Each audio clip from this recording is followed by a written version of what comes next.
Archimedes বাথটাবে স্নান করতে করতে প্লবতানীতি আবিষ্কার করে যে ইউরেকা ইউরেকা বলে দৌড় দিয়েছিল, সেই গল্প আমরা সকলেই জানি।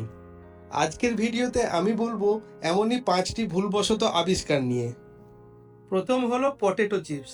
1853 সালে আমেরিকার এক রেস্টুরেন্টের শেফ জর্জ ক্রাম কাজ করতেন।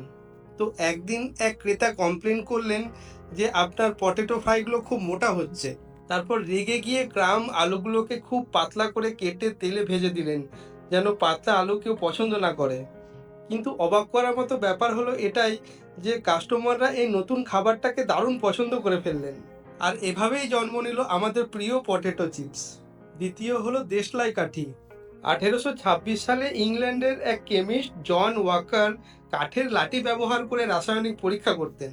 হঠাৎ করেই একদিন পটাশিয়াম ক্লোরেট ও অ্যান্টিমনি সালফাইড লেগে যায় লাঠির এক প্রান্তে। ওটাকে ঘষে পরিষ্কার করতে গিয়ে আগুন জ্বলে ওঠে। আর এভাবেই তৈরি হয় পৃথিবীর প্রথম দেশলাই কাঠি, যেটা আমাদের দৈনন্দিন জীবনে খুবই প্রয়োজনীয়। তৃতীয় হলো অ্যান্টিবায়োটিক।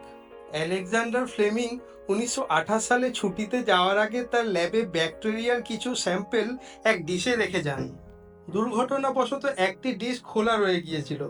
ফিরে এসে তিনি দেখেন ডিশে এক ধরনের নীলচে সবুজ ফাঙ্গাস জন্মেছে, যা দেখতে অনেকটা পাউরুটির ফাঙ্গাসের মতো। আশ্চর্যের বিষয় ছিল ফাঙ্গাসের চারপাশটা কিন্তু ব্যাকটেরিয়া মুক্ত ছিল।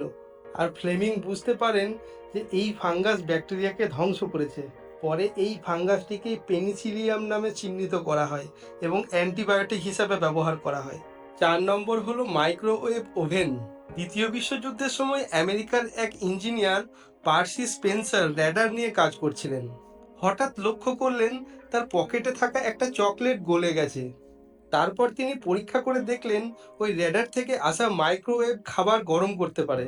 আর এখান থেকেই আবিষ্কার হলো মাইক্রোওয়েভ ওভেন। 5 নম্বরে হলো স্মোক ডিটেক্টর। 1930-এর দশকে সুইজারল্যান্ডের সায়েন্টিস্ট ওয়াল্টার জেগার তিনি এক বিশেষ সেন্সর তৈরি করছিলেন, যা কার্বন মনোক্সাইডের মতো বিষাক্ত গ্যাস শনাক্ত করতে পারবে।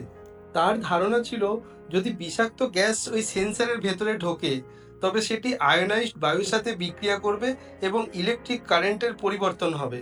কিন্তু সমস্যা হলো তার সেন্সর ওই অল্প মাত্রার বিষাক্ত গ্যাস শনাক্ত করতে পারছিল না। একদিন ফ্রাস্ট্রেটেড হয়ে জেগার চেয়ারে বসলেন এবং একটা সিগারেট ধরালেন।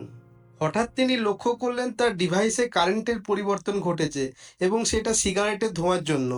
আর এভাবেই আবিষ্কার হলো স্মোক ডিটেক্টর। এরকম আরও আশ্চর্য ফ্যাক্ট ভিডিওর জন্য চ্যানেলটাকে সাবস্ক্রাইব করে রাখবেন।